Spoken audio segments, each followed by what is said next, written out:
I think he'll change. He is committed of his own level of service. Welcome back to our channel, where we provide updates and untold stories about Catherine, Princess of Wales, and her royal family. We bring you exciting news. The record opens with silence broken. For decades, the monarchy has survived on ceremony and secrecy, polished surfaces hiding fault lines. Tonight, one of those fault lines cracked wide open. The man closest to Princess Anne, her husband, Vice Admiral Sir Timothy Lawrence, has stepped out from the shadows. And what he revealed could alter the public's view of Queen Camilla forever.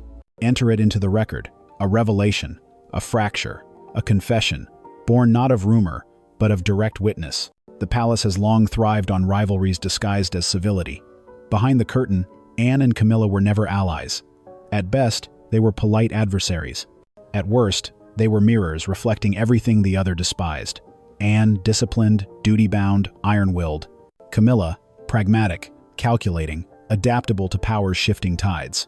That tension stretched across decades, from the 1,970 affair between Anne and Andrew Parker Bowles, to Camilla's marriage to Andrew, and finally to her entanglement with Charles. Every twist left residue, a taste of betrayal Anne never forgot. For years, the public thought this rivalry cooled into background noise. But Sir Timothy's words show it remained active, alive, sharpened by proximity. His testimony doesn't simply describe friction. It outlines a deliberate plan, a pattern of manipulation and ambition hiding beneath Camilla's carefully crafted smile. Let us map the evidence. First, the posture of overreach. Sir Timothy noticed it after Charles's health began to falter. Meetings that once included siblings now ran thinner, invitations vanishing. Anne, who prized closeness with her brother, found herself excluded. Charles's time, his rest, his schedule, all filtered through Camilla's hand. She appeared protective. In truth, she was gatekeeping. The result: Anne, the most seasoned working royal, kept at bay. Second, the corrosive word. Camilla's whispers, casual on the surface, corrosive underneath. To Charles: Anne is too busy with her horses. She doesn't understand real leadership like we do. To courtiers: William is too modern, too willing to bend tradition. These weren't observations. They were daggers, designed to plant doubt, to erode trust, to isolate the king in a circle of one Camilla herself. Third, the media pattern.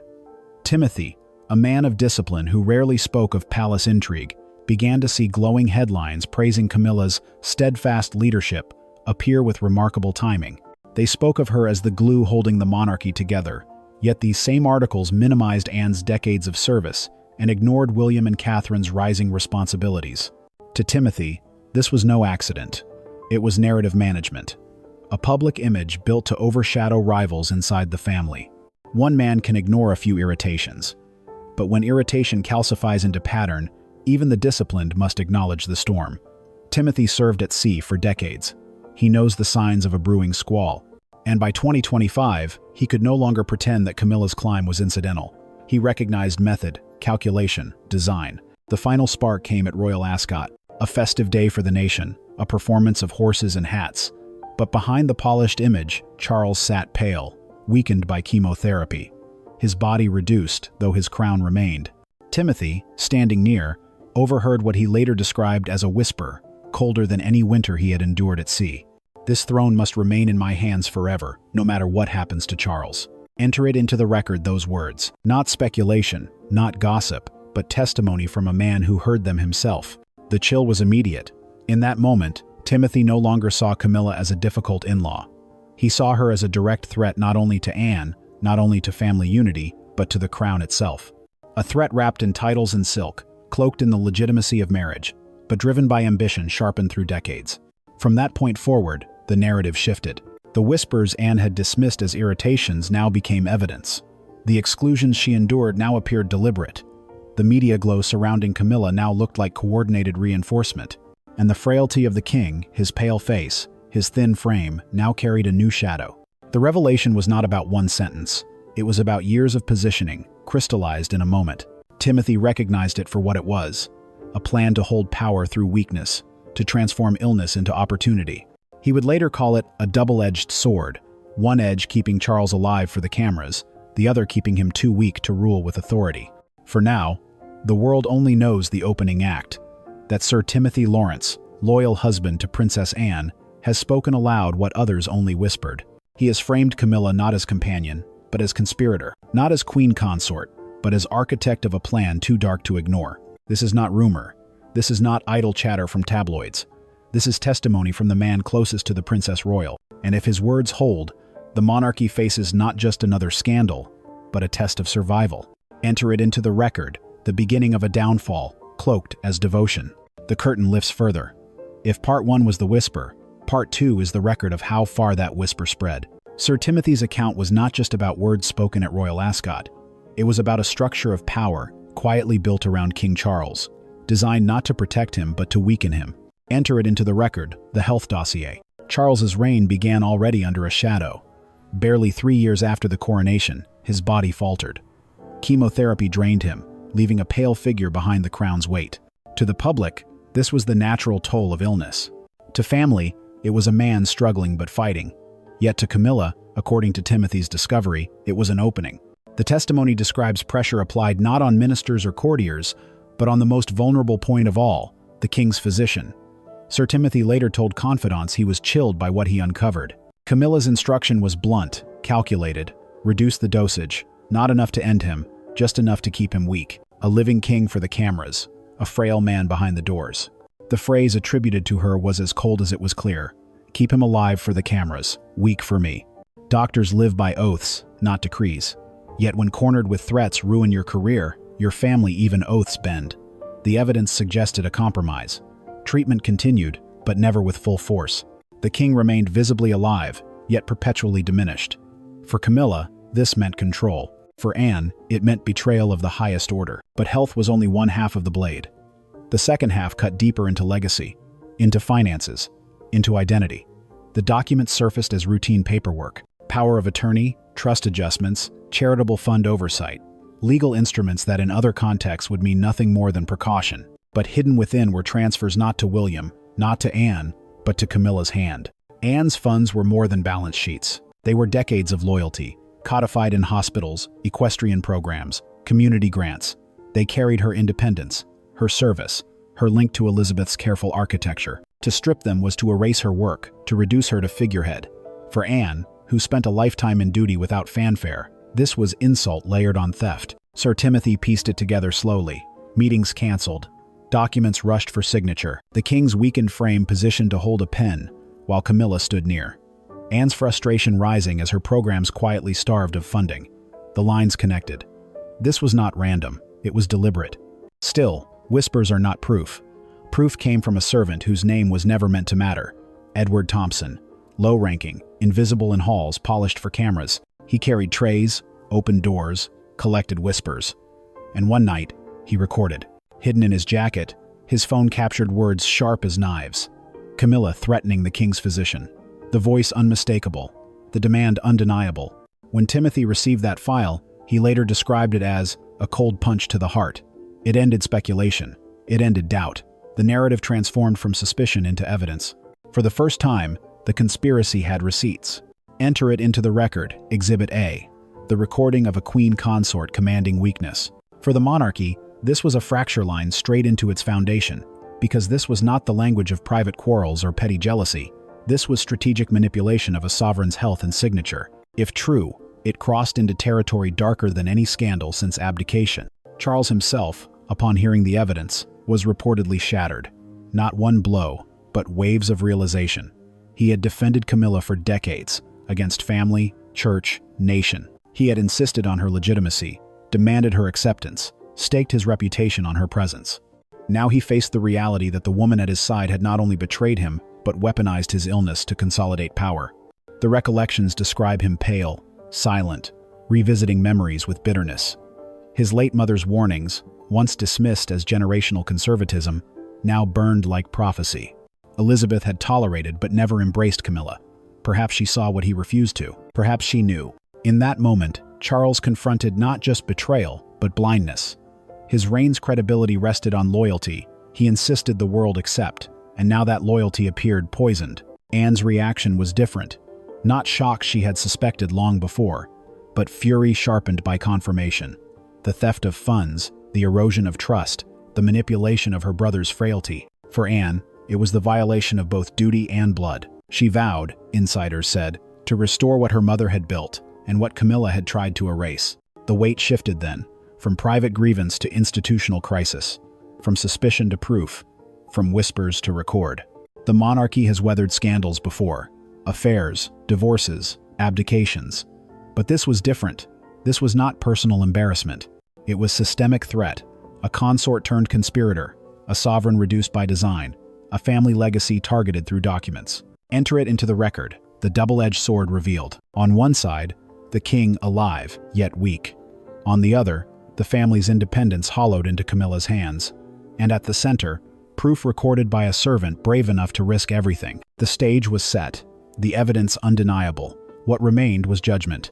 And judgment would fall not in whispers, but in chambers where monarchy and survival have always been decided behind closed doors, with history watching. The revelation moved quickly from private ears to council walls.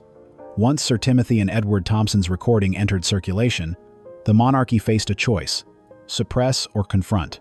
Suppression was instinct. Confrontation was survival. By summer 2025, the council convened in secret. Enter it into the record, the closed-door tribunal.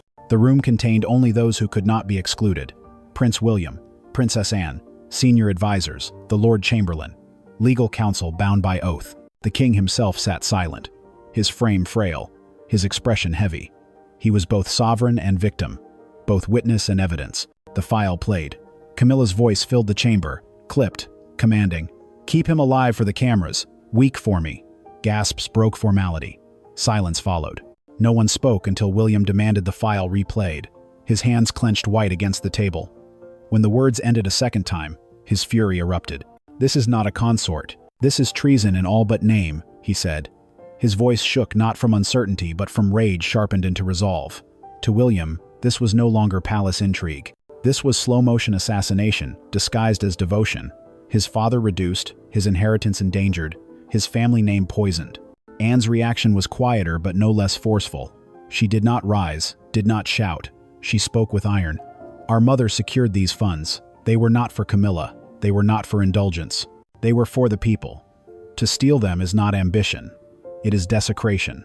Her words anchored the discussion in legacy. Elizabeth II's shadow hung over the room. Every advisor present recalled the late Queen's careful architecture of trusts and grants.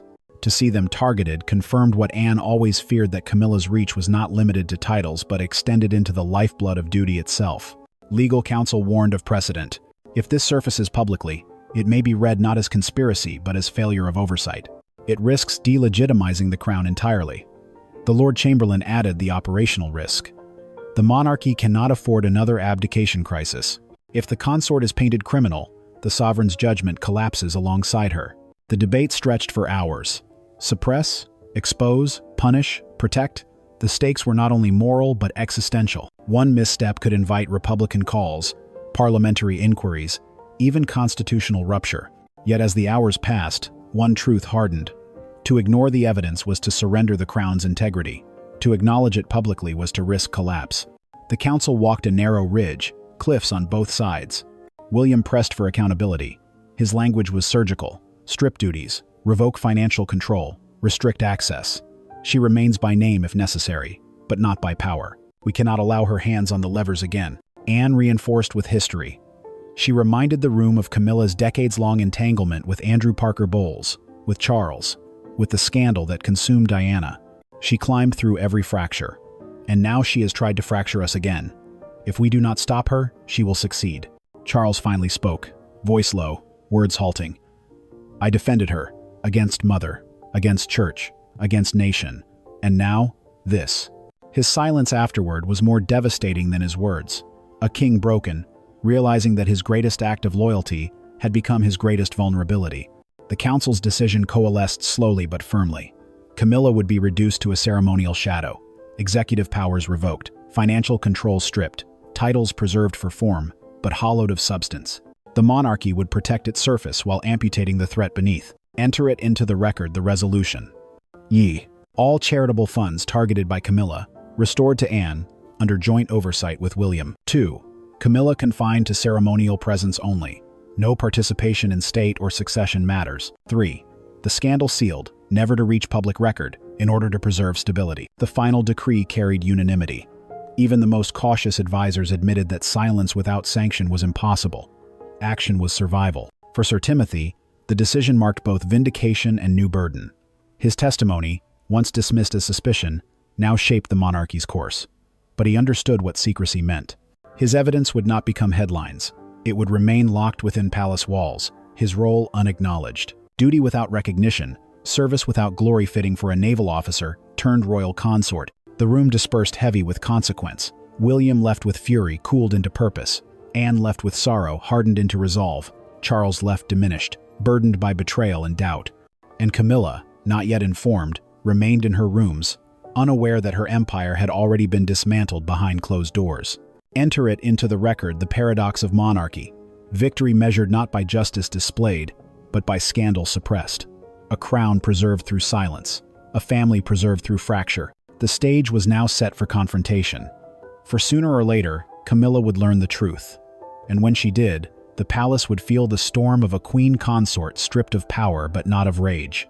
The storm broke the moment the envelope reached Clarence house. A single seal, the council's insignia, carried the weight of centuries. Camilla tore it open with trembling fingers. The words were precise, legal, merciless. Executive authority revoked. Financial control withdrawn. Ceremonial recognition only. The crown she had fought for decades to clutch had slipped through her grasp in a single page.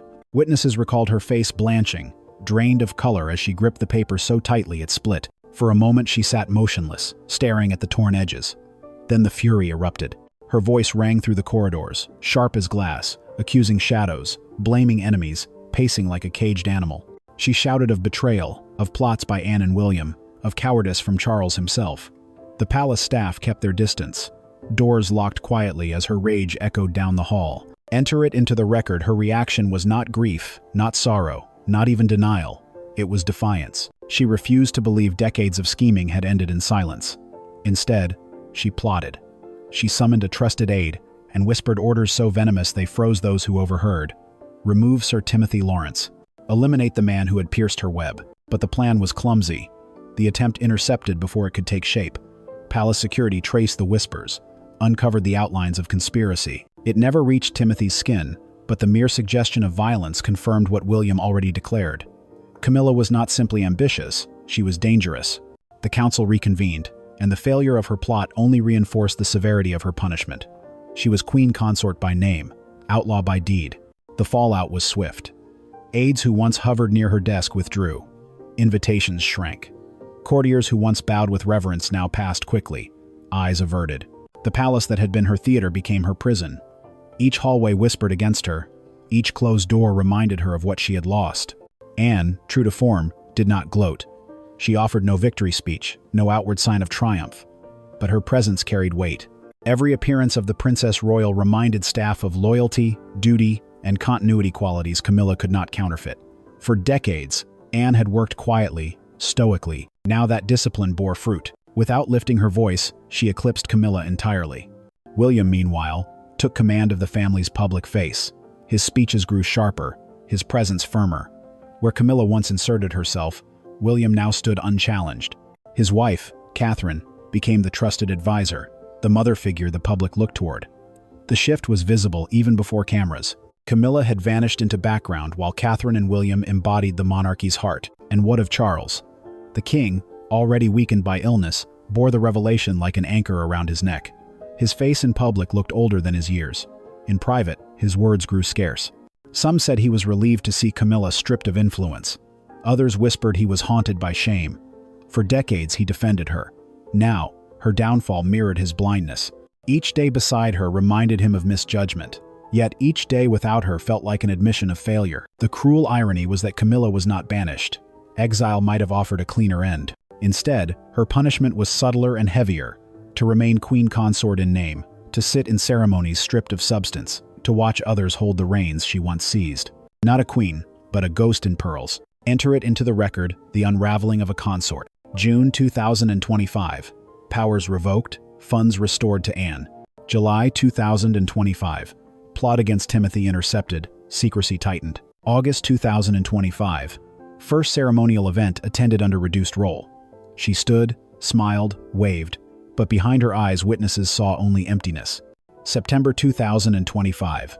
Retreat into private rooms, refusing audiences, speaking little even to Charles. October 2025. Public appearances dwindled to shadows. The monarchy moved on without her. Her dream had not exploded, it had withered. Death by silence. Each month that passed chipped away at her relevance until she remained only as a reminder of what ambition without restraint can cost.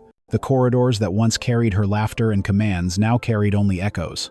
She stared at mirrors but no longer saw a queen. She saw a woman aging in disgrace, her name preserved in ceremony but erased in substance.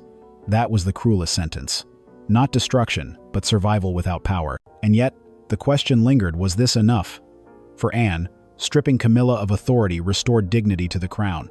For William, it neutralized a threat to succession. For Charles, it was punishment laced with sorrow. But for the monarchy itself, the danger had not vanished. For in her bitterness, Camilla still breathed. And bitterness, left uncontained, can poison even without power. The council knew it. The advisors whispered it. And so the watch continued. The council's decree had been signed, the punishment sealed. Yet the monarchy's greatest trial was not Camilla's ambition, it was the silence that followed. For the scandal could not be allowed to break the palace walls. If the public ever heard the full extent of Camilla's manipulation, the monarchy would not survive the storm. Enter it into the record, secrecy became survival. A special archive was created, codename Ashcroft. Inside, the recording of Camilla's threats, Timothy's testimony, Edward Thompson's covert film, and the legal documents she coerced Charles to sign. All locked, sealed by council order, accessible only to William, Anne, the Lord Chamberlain, and 2 trusted legal advisors. The king himself asked never to hear the tape again. His silence became both shield and shame. The council agreed on a doctrine: present unity, bury fracture. The monarchy's public story would remain clean. Camilla would still appear in ceremonies, seated at Charles's side, crown on her head. But to insiders, her reign had ended. The pageantry remained, the substance was gone. Anne, as always, took the hardest burden with quiet precision. She became guardian of oversight, ensuring no funds, no signatures, no access slipped back into Camilla's hands. Her notes were blunt, her tone merciless. If it is not written, it is not done. If it is not cleared, it is not allowed. Staff feared her pen more than Camilla's glare. William assumed the heavier public role. His speeches sharpened, his image steadied. When cameras followed, they saw a future king visibly taking the helm, while his father waned. Catherine stood beside him, her voice quiet but unmistakable. Together, they projected continuity, compassion, and clarity. To the public, the family looked united. Behind the curtain, unity was engineered by necessity. And Camilla? Her decline was visible only to those inside palace gates. Outwardly she smiled, waved, curtsied. Inwardly she seethed. Each event was an act of theater: the robe, the jewels, the smile, while knowing that every decision bypassed her. She was present but irrelevant, her name preserved only as a shell. Enter it into the record, the secrecy mechanism. Public communication shrank to 1-sentence notices.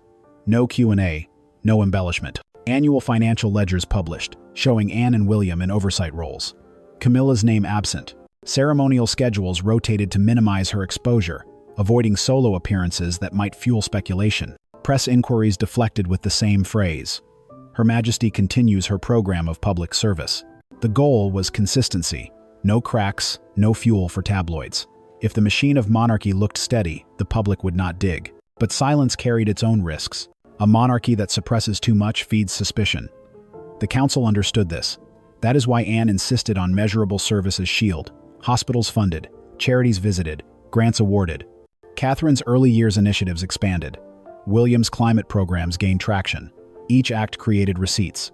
Receipts turned suspicion away from secrecy. Still, inside the palace, tension simmered. Every cancelled family meeting, every sidelong glance across state dinners reminded the royals of what had been buried. Some staff whispered the monarchy had merely deferred the reckoning. If the truth emerged later, through leaks, memoirs, or careless words, the damage could double. Edward Thompson, the servant who recorded the proof, lived under silent guard. His courage had saved the monarchy, but his presence was dangerous. One word to the press could topple the careful facade. He was quietly moved out of Clarence House, granted anonymous employment far from London, pension secured. The crown protects its whistleblowers not with medals, but with invisibility. Sir Timothy returned to his naval calm. Outwardly unchanged, inwardly marked. He carried the knowledge like a scar, unspoken, but always present. When he walked beside Anne at public events, he did so with the weight of a man who had saved more than ships. And Charles the broken king drifted between duty and regret. He attended audiences, signed papers, delivered speeches, but his eyes betrayed the fracture within. He no longer looked at Camilla with the same affection. The warmth had thinned to formality. To some, it appeared as dignity. To those who knew, it was distance. Enter it into the record, the monarchy's paradox. Public trust requires silence. Institutional survival requires receipts. Private wounds never heal, but they remain hidden. By autumn 2025, the monarchy presented a calm face to the world. No missed duties, no public scandals. Poll numbers steadied. The system, bruised, held. But beneath the calm, insiders knew the truth. The monarchy had been saved not by ceremony, but by secrecy. And secrecy always carries a cost. For secrets have a way of surfacing. The question was not if, but when. By winter of 2025, the silence around Clarence house had thickened into something heavier than scandal. It was exile without distance. Camilla lived inside the palace, but not within its power. Her schedule shrank to ribbon cuttings and book events. Her speeches pre-written by aides she did not command. At dinners, she was seated, photographed, smiled at, yet never consulted. She existed in ceremony only. Enter it into the record, the punishment was not removal, it was emptiness. For Camilla, the cruelty lay in repetition. Every morning brought courtiers who bypassed her. Every afternoon brought briefings that excluded her. Every evening brought Charles fading in silence, unable or unwilling to restore what she had lost. Her fury turned inward, corroding her spirit. She paced corridors that once echoed her laughter, now heavy with her muttered regrets. Anne, by contrast, grew stronger and quiet. She expanded oversight, published ledgers, and tightened rules with her signature discipline. She said little, but her influence was everywhere in the clarity of schedules, the transparency of funds, the absence of noise. To many inside, she became the crown's metronome, steady, precise, unshakable. William stepped into full command. Where Charles hesitated, William acted. He met ministers, signed off on programs, delivered speeches with Catherine at his side. To the public, the transition appeared seamless. The heir carrying weight early, the monarchy proving continuity. The truth, whispered in council rooms, was sharper. William had assumed control because Camilla's collapse left no alternative. Catherine's presence cemented the future. She embodied the monarchy's modern face, calm, empathetic, data-driven. Every visit, every initiative, every word seemed designed not for headlines but for outcomes.